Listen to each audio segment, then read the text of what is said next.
to go down to the original roots of hip-hop. So it is an unfair burden to place on an artist or on hip-hop that you cannot be successful and you can't be real. That's something they try to tell you. That's not the case. Okay, speaking of an unfair burden, KRS, let me ask you this.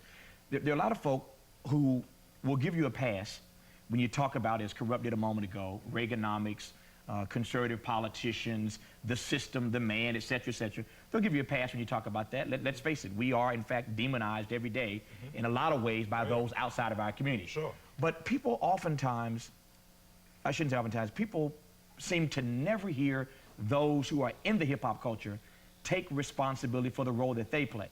You know, I'm with you on what they are doing to us, but what are we doing to us? Why don't people in the hip-hop culture step up and say that we do have a role? There is a responsibility that we have to represent ourselves better. Well, first of all, we're doing that right now. Right this second. Hip-hop is in full maturity right now. We are saying to you and to the world, or actually to the country right now, we are taking responsibility for our actions. Many mayors of major cities are taking actually taking credit for what hip-hop is doing in their city. Oh, the crime rate is low. First they said we were the cause for the crime. So if the crime rate is low, aren't we the ones that are getting our act together, or were you lying in the beginning? So the true questions begin to come out when, I mean, just look at the newscast that we just heard as we waited here. I mean, 3 youths probably listening to the local radio station into hip-hop, pulled over by police officers, and this kind of stupidity happens on the New Jersey Turnpike. This is what hip-hop is dealing with. Even as we try to get ourselves together, we're only looking for health, wealth, and self-awareness. Now, as we seek that out, we have to deal with poor education, no jobs, racism, sexism, this, that, and the other. The true question is, where is the organization? We are just getting started. I have to take a break, though, at this moment, unfortunately, but we'll come back in a couple of minutes and continue our conversation and get to your phone calls in just a moment. You are watching BET Tonight on Black Entertainment Television, and we're back in just a moment. Is the father, the son, is the center of the earth, in the middle of the universe. Then why is this verse coming 6 times rehearsed? Don't freestyle much, but I write them like such. Word. Amongst the fiends controlled by the screens, what does it all mean, all this I'm seeing?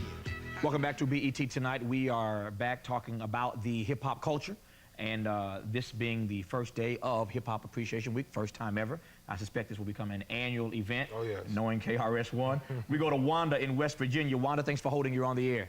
Hello, how you doing? Well, how are you? Good. I think Hip-Hop Appreciation Day week is super. I love you, Chris Parker. Okay, what I want to say is that hip-hop artists continue to develop, and it's still moving upward, in spite of the controversy that the media or whoever may have put on it. And keeping that in mind, I want us to realize that hip-hop is just becoming adults. Okay. And we have to remember that a part of maturing is making mistakes. That's why they put erasers on pencils. And that's where Appreciation Week shows that with anything you put forward an effort, that it will show a great deal. Wanda in West Virginia dropping knowledge on BET Tonight. Let me ask you whether you guys agree with her assessment that hip-hop is, in fact, on the incline and not on the decline, as some think. Well, of course it's on the incline. We're still here.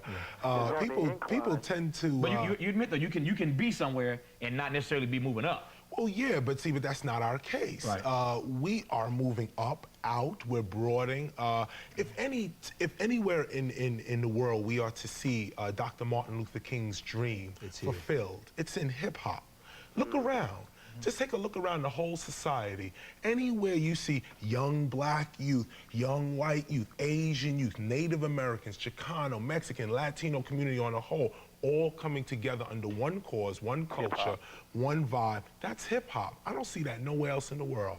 Okay. You know, in line with that also, and the caller was right on point, appreciation is not only we like you this week, hip-hop, but it's we're raising the value of those who are hip-hoppers, and hip-hop itself has raised the value of social consciousness inside of America. Us being right here in D.C., we can't pass by hip-hop, we can't pass hip-hop's recognition and its contribution to political events inside of this country. Besides keeping that underground alive, all of these folks that ran for president of the country, even up to Dole, is using hip-hop today. They can't ignore the force of hip-hop. And if they want to reach the people, they have to understand hip-hop. And this is a message also to parents during this week. If you want to be able to have more impact with your children, then you better appreciate hip-hop, because your kids is on they're into hip-hop. If you want to know them and you want to reach them, you need to hear hip-hop also. And you want to know what else? The growth of hip-hop has grown faster than any music that there is. I mean, within less than a quick little matter of time, if you was to judge record sales, we have went from selling almost 20 records to 20 million.